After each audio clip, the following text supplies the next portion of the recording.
جی السلام علیکم ورحمۃ اللہ وبرکاتہ۔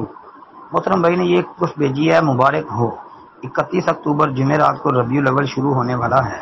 حضرت محمد صلی اللہ علیہ وسلم نے فرمایا جس نے سب سے پہلے کسی کو ربیع الاول کی مبارکباد دی اس پر جنت واجب ہوگی۔ جس طرح سے لوگ نئے سال کی میسج کرتے ہیں، دیکھتے ہیں وغیرہ وغیرہ، یہ بالکل یہ جھوٹ ہے، گپ ہے، یہ کسی کذاب اور دجال کی بنائی ہوئی بات ہے، اور لوگ جو ہیں وہ اس کو جو ہے وہ آگے پھیلا رہے ہیں۔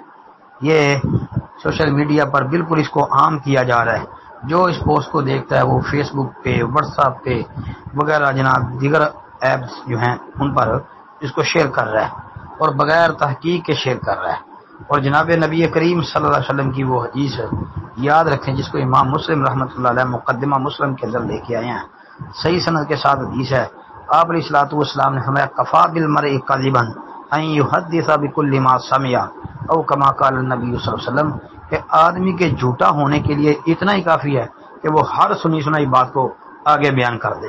تو یہ دیکھیں بغیر تحقیق کے لوگ جو ہیں اس کو آگے پھیلا رہے ہیں، بغیر تحقیق کے لوگ اس کو جو ہیں وہ آگے فارورڈ کرتے جا رہے ہیں، اور لوگ اس کو دیکھ رہے ہیں کہ جھوٹ دیکھو دنیا کے اندر کس طرح عام ہو رہا ہے، اور نبی علیہ الصلوۃ والسلام کی طرف کس طرح جھوٹ منسوب کیا جا رہا ہے۔ یہ ایسی بات نہیں ہے، بلکہ اللہ تعالیٰ نے قرآن میں بھی ہمیں تحقیق کا حکم دیا، فرمایا یا ایھا الذین آمنوا ان جاءکم فاسق بنبأ فتبینوا۔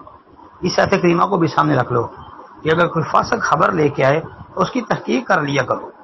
تو بھائی یہ فاسق قسم کے، فاجر قسم کے، کذاب اور دجال قسم کے لوگ جو ہیں وہ اس طرح کی فضول باتیں جو ہیں ان کی نسبت نبی علیہ الصلوۃ والسلام کی طرف کر کے تو جھوٹ کو عام کر دیتے ہیں۔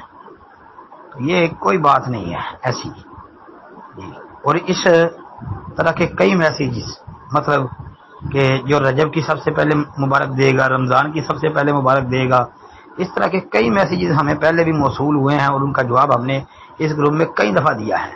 یہ بالکل جھوٹ ہے جی۔ السلام علیکم ورحمۃ اللہ۔